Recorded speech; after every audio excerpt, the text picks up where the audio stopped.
Creating Wealth and Wellness podcast. I am Tara Misseldine, and I'm joined here by my co-host, Amanda Kingsley.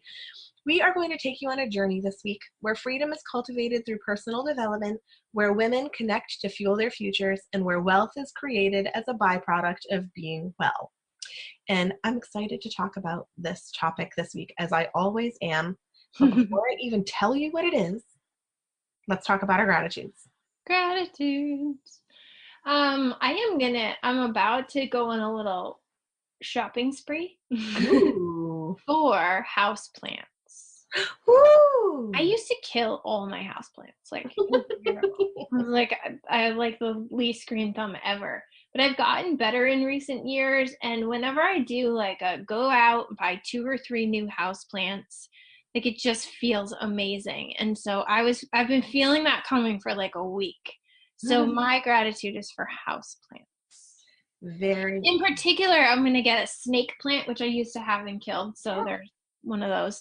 But I've heard they're really good for the bedroom. So for purification and circulation and improving sleep. So awesome. I'm excited about that. Very cool. I love houseplants as well. My gratitude this week is for my ultimate favorite oracle deck.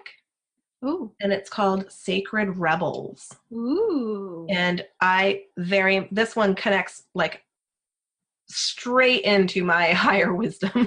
Every time I pull a card, it is like so powerful and resonant. So I'm going to say thank you to that deck. Nice. Love that. Yeah. So everybody, we are going to talk today about simplicity mindfulness. And this is a topic that Amanda brought to the table during our yearly planning. Ooh. Did you hear my chair squeak? That's all right. And maybe I'll ask for WD-40 in my end of the episode. Yes, or last week you talked about your handy husband, maybe. Yeah, exactly. I did bring simplicity mindfulness to the table in our yearly meeting, which feels like forever ago. I know, it really does. It's crazy. Yeah, but for me, what this idea means is like continuing to ask ourselves and be aware and conscious of the places in our lives where we're overcomplicating things, right? Mm-hmm. Where can we just bring it back down to the simple facts or a simple action or a simple reminder, like where to just notice when and how and where and with who, because definitely there are certain people in our lives who make things more complicated than others. But just to sort of pay attention, like where can I simplify? Where and how can I simplify? And it's just like amazing. It's the simplest work and also just so rewarding. It releases a lot of overwhelm. It releases a lot of weight on your shoulders, a lot of confusion. And I feel like it's one of the most important things we can do. Mm-hmm. I agree. Yeah. And that's coming from a person who naturally defaults to not being super simple. Yeah, me too. I tend to collect complexity around me. Yeah, like a dragon board. That is a heavy feeling for me. It can be. I guess I said me too, but I don't feel like I attract complexity. I do feel like I like to have a lot of things going, and I like to have a lot of like projects on the table, and so in that sense, I don't keep my life very simple because I'm always like looking for more and more and more. But if I really think about it, like I do keep things pretty simple, and I do sort of attract a simpler energy, I think in general. I think the challenge for me is that I'm not very good at stopping complications from getting to me. You know, and a lot of times it's thanks to other people and not having very clear, like, what is mine and what is theirs. And this goes back to our boundaries conversation. Yeah. Like exactly. How am I allowing other people to overcomplicate my life. Right. And I mean, sometimes that can be like, my daughter or my husband Oh or my yeah. very dear, it's not necessarily like people that I don't feel a sense of duty and love towards that complicate Yeah. life. Yeah. I am in the process of writing a book right now. And just this morning, I sat down to do some writing because I'm trying to just get something in every day. And I sat down to write and I was like, you know what? The way you have this whole process is, and I know nothing about writing a book. Like, I haven't done any research. I'm just writing because it's what I like to do. And I figure eventually it will come together. But this was the morning. I love you, Amanda. This was the morning where I was like, you got to write yourself an outline and you got to write all the parts of this book and you got to plug them into places. Because what I was doing by just like writing bits and pieces here and there, it is way overcomplicating the process of writing a book. And this morning I felt like if I had an outline, this would be so much simpler. Mm-hmm.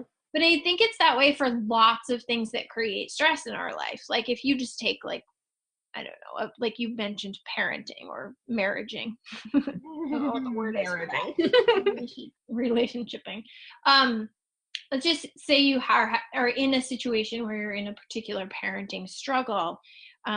If you do just take 30 seconds and write out the facts and pieces and elements of that struggle and sort of simplify it, just that act of writing, just that act of going like, what's really going on here? It simplifies the process so much versus the swirling thoughts and the this leads to this and the what if and the will it ever and the so I do think writing is a really important tool when you're talking about simplifying and bringing things down to their bare bones, Mm-hmm. which is where the clarity comes in. The clarity arises through simplicity, not through confusion and complication. And this is the perfect introduction to what first came to mind, and that was weeks ago when we went to your retreat, the why retreat. Oh yeah. And so not only does knowing your why or does knowing my why offer me a sense of simplicity, because like I'm literally running things through two filters for myself right now when I'm deciding to add or eliminate something from my life, and that is, does it feed my greater why? Yeah. And does it go toward the goal that I have for this year of nourishment? And those two are so connected for me. Yeah. So it's like I can even boil it down. Simple. Yeah. Like the only question that I need to ask is, does this nourish my why? Yeah. Period. And if it does, great. If it doesn't, great.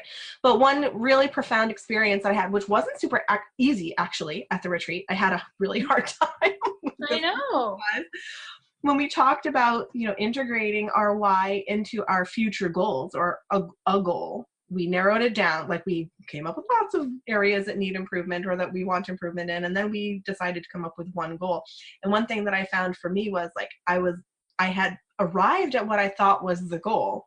But then as I tried to break that down into the little components like you're talking about, I realized way too many of the components were in and of themselves goals with additional components and possibly goals as part of those.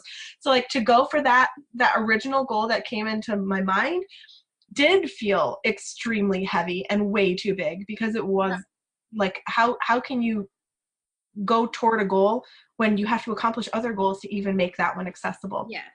So I like this idea, and it goes for, in so many areas of life, not just in goal setting, but very much so in that area. I think we all set these very lofty goals, but then it can be really like paralyzing and heavy to realize that, you can't actually even go toward that one without first going toward others and accomplishing those. Yeah, and we came to a really important foundational one for Tara that was like, you're not getting anywhere until you do this thing. And that wasn't in my mind yet while I was thinking about the other one. Yeah, and so when you do that work of writing it out, to look at every single thing and go, can this be broken down? Can this be broken down? can this be broken down? Until you get to that bare bone foundation, like what is the most important thing I need to address right now? And say it is a parenting thing, not necessarily a business goal. Like, what is the most important thing I need to start with to resolve this conflict or to figure out this challenge? But yeah, where can this be broken down? Can this be broken down? Where can I make this simpler? But I'm really glad you brought up the why, because it's been coming up a lot for me in the last week in particular, noticing people who are super stressed out by their purpose. Like, I know I'm supposed to have a purpose, but I don't know what it is. Or I know so-and-so talks about a why, but I don't really feel clear on mine. And I denied the work that I do with the why for so long, like years, because it felt too simple. And when I do the why work, I bring it down to one word. Like, I call it your one word why.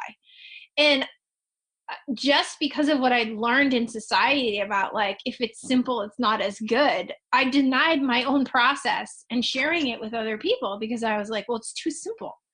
Right. Well, how's it going to serve anybody if it's that simple? But that's the beauty of it. That's the beauty of it, is that when the smaller you break it down, the more clear you break it down, the more clarity you get, and the bigger and brighter and more complex you can make your life, because you have that foundation that's so clear. Well, then things become so much more accessible, because it's like the stepping stones in that Zen garden actually make themselves visible, instead of just like, how do I get from here to there when all I see is a forest in between? Yeah, it's very cool. I love working with the why. So in terms of being simple about the other more concrete and tangible things in our lives as well, not just goal setting and like our ideas of what we want to accomplish in our lives, but I have found a huge sense of emotional relief every time that I like purge my home, or like I organize a junk drawer, or I rearrange furniture in a way that feels more streamlined and simple. Absolutely. So I feel like there's something to be said for that too. And I know that you're a big fan of feng shui, more educated than I am, but I'm also a fan of working sort of with that energy and placement of what we surround ourselves with. And I'm also huge about color.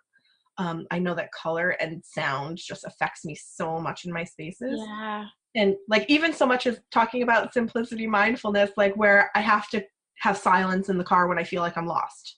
You know, it's like, off. I need to figure out where I'm going. And when I have all of that sort of chatter and distraction, and I think we talked about in a recent episode that I think I'm a very auditory learner and like very auditory focused. So when I have all of that background noise and I'm trying to do multiple conversations and my head is multitasking on lots of different things that I'm thinking about, I feel like I'm the most inefficient and cluttered in my brain. And I can't even make sense of my thoughts. And also, like, my energy gets very stagnant when my space is overwhelming. Absolutely. My favorite resource for feng shui is Jen Heilman, and I just posted in her her members group a picture of my office, which I'm in right now, and it was horrendous. Anyone listening who's in that group is going to imagine the picture and laugh. It was so bad, like kids' toys, papers, just insanity. And I said, I'm posting this here for accountability, because I need to do this work. And if I post it here, I'm going to be so embarrassed and I'm going to go do the work. And I since have, and I just feel so much better about everything in my life. And this space happens to be in my family gua. So it's my office in my family gua. Family gua is all about like making enough money to, like, not the abundance money, not the travel money, not the philanthropy money, but like the money that pays the bills and feeds your family. Right. And the clearing of this space, oh my goodness, like tangible results in terms of how I feel and how I'm able to like process all the other things in my life, because I cleared the space. Like, so powerful. And that was super trendy. It still is, really, that whole like what was that? I never read it, but that book that everyone was so excited about. Oh, the magical Art of, tidying up. yeah, something like that. That, yeah, we'll put a link if you haven't heard about it, but you probably have the Marie Kondo. Yes, exactly. And again, I haven't read the book, so I don't know how much she goes into feng shui, which maybe is a whole new element, but just that, like, sometimes if you're overwhelmed by parenting or overwhelmed by your marriage or overwhelmed by your business, just clean something. Right, exactly. It doesn't even matter what you clean. Just clean something, and I promise you, you're going to feel better. Like, maybe not in the doing. I was like crying and cursing in the process of going through. I was overwhelmed. I was stressed out. I was like, this isn't worth it. I feel so much worse than I did leaving the mess in the first place. Yeah. But what's on the other side is so worth it. It doesn't matter if you clean your desk or your car or your kitchen. But that act of just like simplifying your space is so valuable. It really is. Somebody gave me a challenge late last year, like towards Thanksgiving. It was like a feng shui challenge of eliminating 29 things or 27 things for 9 days. And 27 each day? 27 each day. Like they had to fill it back. And I was like, I definitely have enough stuff around that I don't even want anymore. Like I don't even like. So I figured it would be pretty easy. And it was. And the hard part was like stopping at 27 things. I'm like, no, I want to finish, and I'm already at like 50 something things. Right. I'm doing math.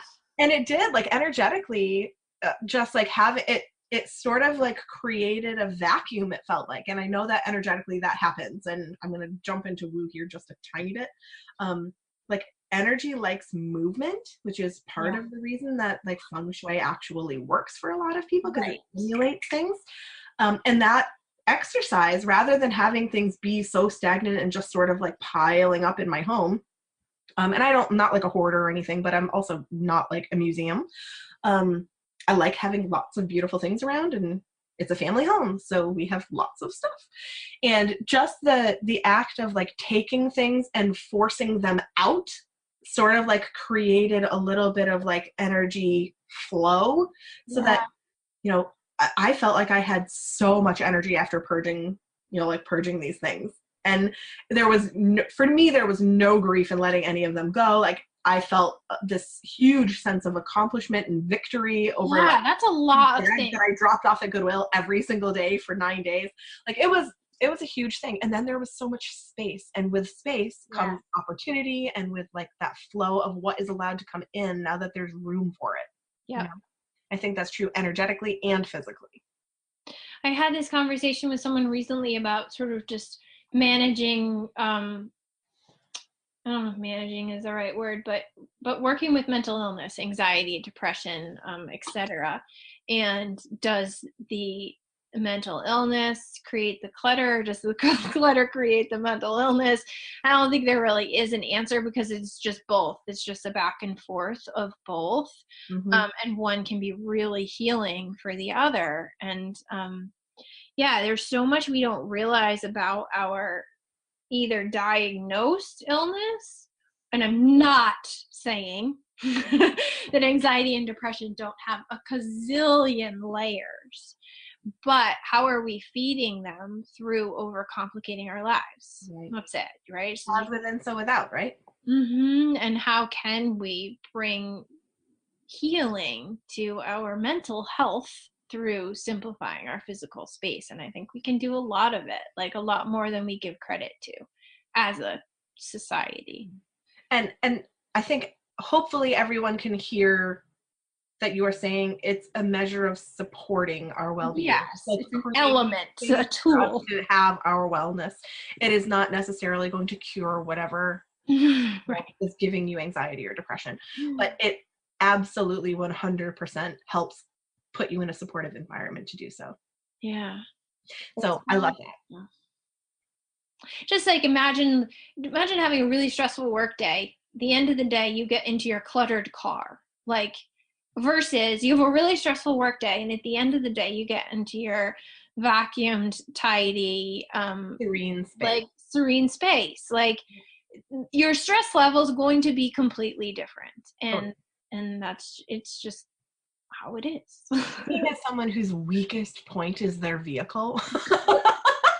No wonder I keep bringing up the car. My car is always like, I think of the Princess Bride, like, welcome to the pit of despair.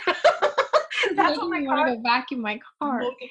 So much so that yesterday Aria was like in the back, and yesterday was a particularly bad case because I was also helping out with a cleaning client, and I had a whole bunch of like trash and recycling like piled up in the back. So it wasn't even mine, all of it. Yeah. Oh. But Aria was like, oh, Mom, you have got to clean your car again. You're a messy girl. Me and you, we're messy girls. We're not like Daddy. Daddy's a cleanie.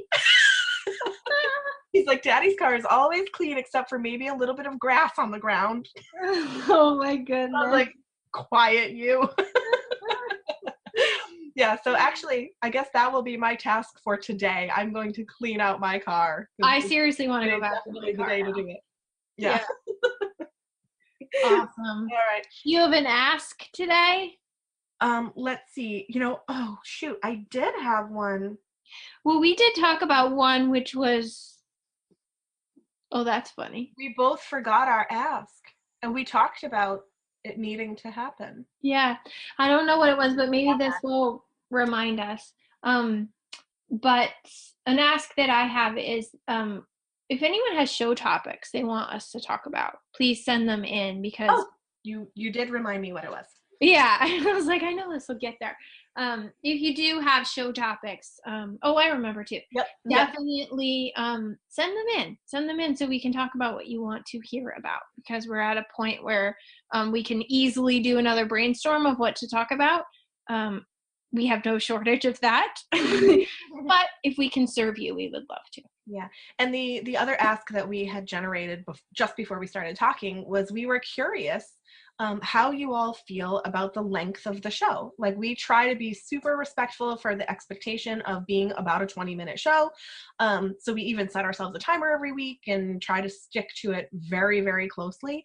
But we also have the feeling that many times we're just scratching the surface of these conversations. And we wanted to find out from all of you, our dearest listeners, how you feel about the time frame that we use. Do you want it to be even shorter and like be more snippets, or do you want to have more longer in-depth conversations, or do we have a pretty good balance right now? So we just want to know what you think and how you feel about where we're at with the 20-minute shows.